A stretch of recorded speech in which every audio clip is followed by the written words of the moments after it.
Hey guys, welcome back to the channel. So you can see that is a tight fit getting this tractor in the garage. The old John Deere left me down.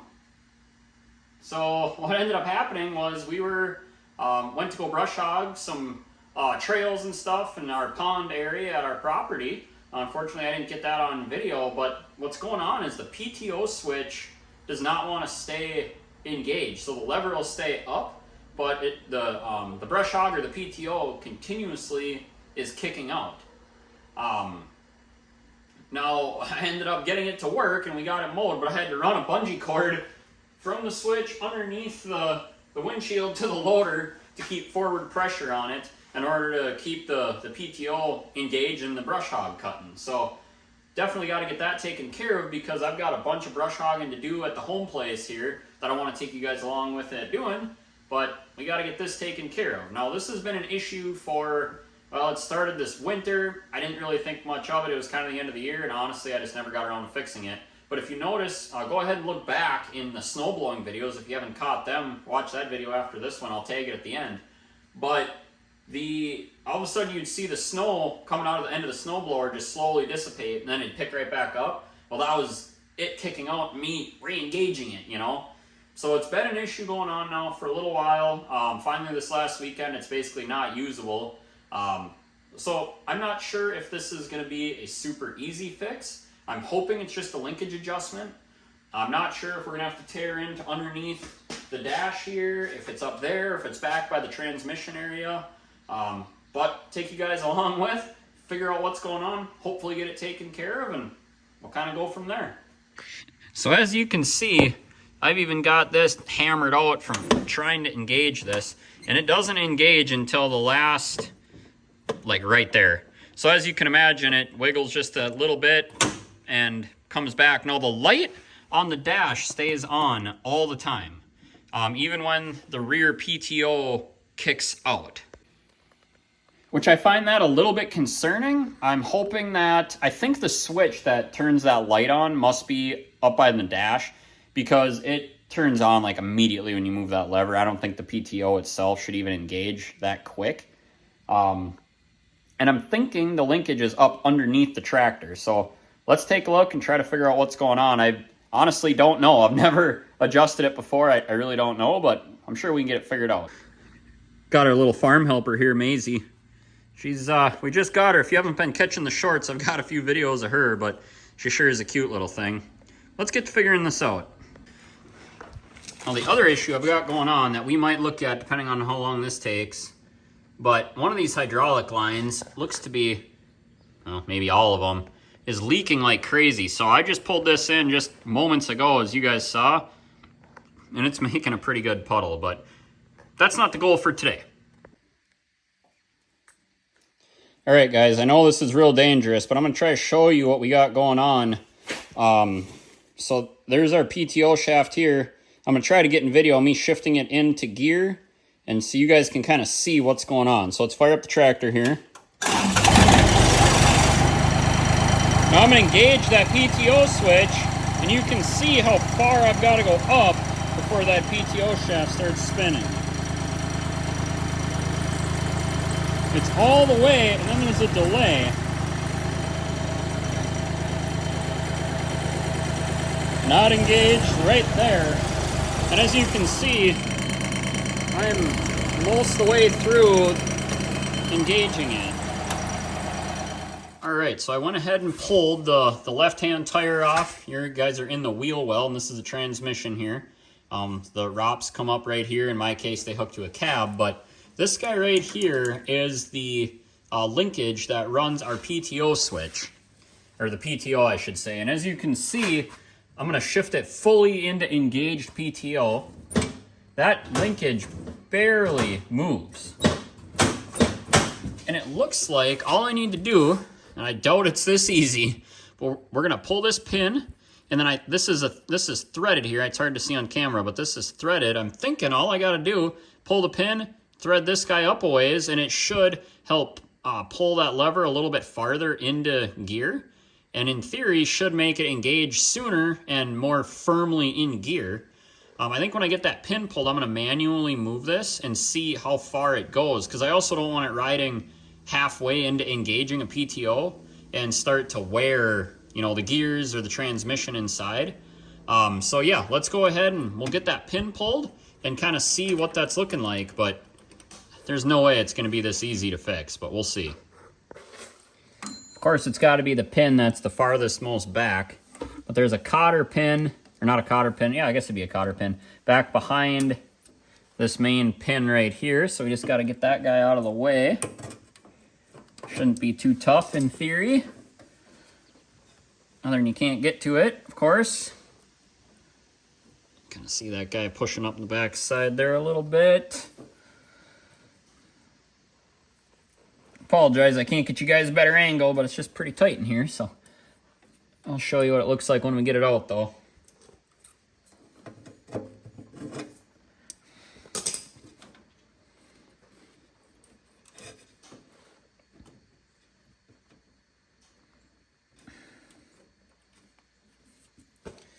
Now we can grab that guy with our needle nose here.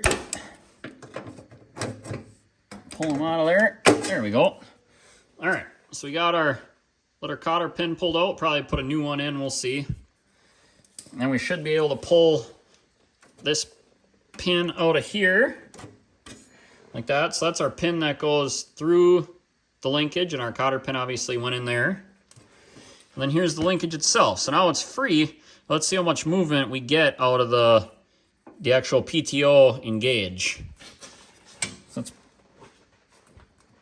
So not a ton more, but what I'm going to do is I'm going to go ahead and shift this into the PTO engage position and see how much more play we should have by how far off the hole is lined up. So let's see here.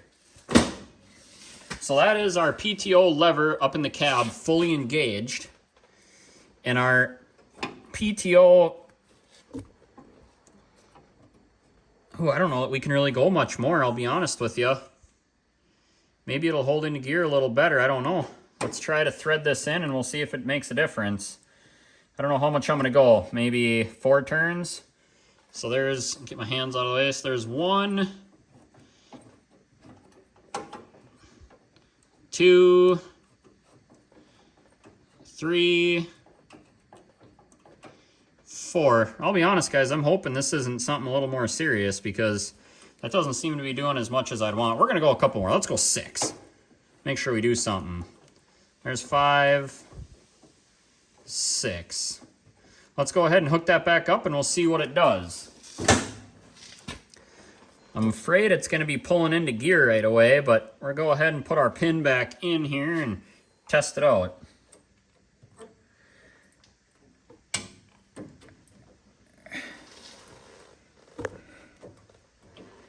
Hopefully not. There we go, we got our pin back in. I'll wait to put that cotter pin back in the back till we know that our adjustment is right, but let's go ahead and fire up the tractor and see if this made any kind of difference. So I'm gonna go ahead and have it engaged to the front PTO right here that runs the snowblower. So you guys will be able to see that start spinning. You'll really probably be able to tell with the U-joint up there. And then we'll keep an eye on the lever here and we'll kind of see where it engages. I'm hoping it engages sooner. I'm really hoping when we start the tractor it doesn't start spinning, because then we made too much of adjustment back here on our transmission.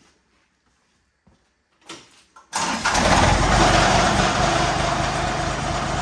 that's good. It didn't start spinning right away. Let's see. Oh, it engages much sooner.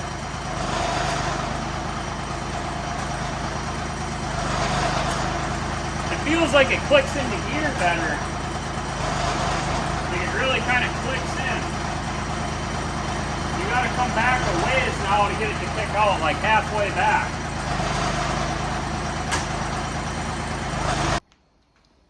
Well, that seems like that probably took care of the issue. So that PTO switch, it still doesn't engage until the switch is, or the lever I should say, is a ways forward. I wish it engaged sooner. But the big thing is when I pull it back out of gear, it has to come way farther back before it disengages. And I think the issue was it was so close to engage and disengage up front, or, you know, when it was in the engaged position, I should say, that was just hitting bumps and it was able just to kind of pop back and disengage. What's confusing is there's an electronic piece to this too that is supposed to disengage the PTO if you get off the tractor. I think that's all mechanical. I really think the only thing that's electronic in this is the light that lights up on the dash. But I could be wrong. I think I'm going to go ahead and just leave it at this and try it. I don't really want to, what's the point of digging into everything deeper if it doesn't seem to make much of a difference. The good thing is, as you saw, I don't know if you could hear me, but when we first started it, it's obviously not engaged, which I was afraid we were going to be pulling it too far forward. If this is all it is, well, I could have fixed this out in the field the other weekend. I didn't have to wait and pull it in the shop, but I didn't know. I really wasn't sure, and to be honest, I'm still not 100% confident that this is going to take care of the problem. But I think at this point we got to try it, and if we try it and it doesn't fix our issue, well, then we know that it's something back up inside the cab that's got to be going on, or somewhere else in the linkage. It's not going to be back here, I don't believe, because we made quite a bit of adjustment. So yeah, I'm going to zip this tire back on and we're going to call that good. I think after I get this tire back on, let's go ahead and take a look and see if we can see where it's leaking hydraulic fluid, because wherever it's leaking hydraulic fluid is making a puddle a lot worse than I thought. I always have it parked outside in the grass or in the gravel, and yeah, you'd see it be a little wet where it was dripping, but I didn't really realize how much until you come in the garage here in the shop and have it dripping on the concrete, and it's a little bit more than I thought, which makes sense why I have to add to it all the time. But yeah, let's get this tire back on and we'll take a quick look at that. Oh, before we put that tire on, you guys just about let me forget to put this little cotter pin back in. I bet you there are some of you on your computer screen screaming at me right now to do that. Well, thank you for reminding me. Let's go ahead and get this little bugger back in. It's one of them deals I would have read the comments after I post the video and went, oh. By that time, the pin probably would have been lost. It would have been a big problem. So let's get this little guy back in there. It's not going to be easy.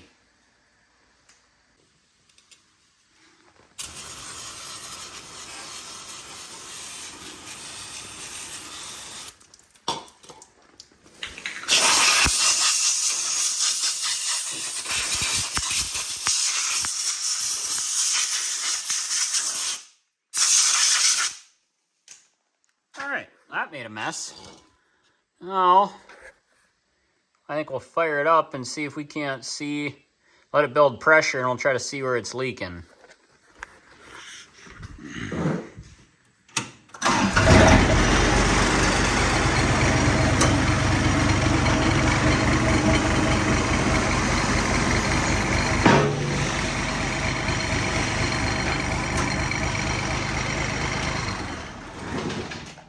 Let's see if we can't see what's going on here. All right, so we've got some pressure put to this here. It appears to be this fitting here, and it's not wet over here. Well, until I touch it with my finger. But this part here isn't wet. It seems like I think the leak is just coming from the actual fitting itself. That's what it looks like. So before I take that apart, I'll have to go and get an actual new fitting. And it looks to me like that's what's leaking, is the actual coupler itself there. So we'll have to go to John Deere and get one of them, but at least now I know where it's leaking. So there you go, guys. What do you think? You think that adjustment I made with the linkage is going to fix our PTO switch problem? I'm not really sure, to be honest with you. I hope so. It seems better. I'm not sure. But before we go tear into that dash, we're going to give it a try. I'm not sure if it's going to be the next video or a couple videos from now, but there definitely is going to be a video soon of doing a bunch of brush hogging. We got to mow down the pasture, I call it, but it's really just overgrown grass area that we had cleared, and that's where I store all the pontoons and boats for shrink wrapping and storage over the winter. And I've been getting a bunch of shrink wrap stuff coming in already, so I got to get that area cleaned out so I got somewhere to put them. So go ahead and hit that subscribe button so you don't miss that video, and drop a comment if you think this is going to take care of it, or if you have an idea of what the problem might be if this isn't it. I'm definitely looking to learn. I'm a boat mechanic. I work on boats every day. When it comes to them, I know what's going on, but this is a little different to me, so I'm learning as I go. But again, thanks for hanging out with me today in the shop, And until next time, you guys have a good one.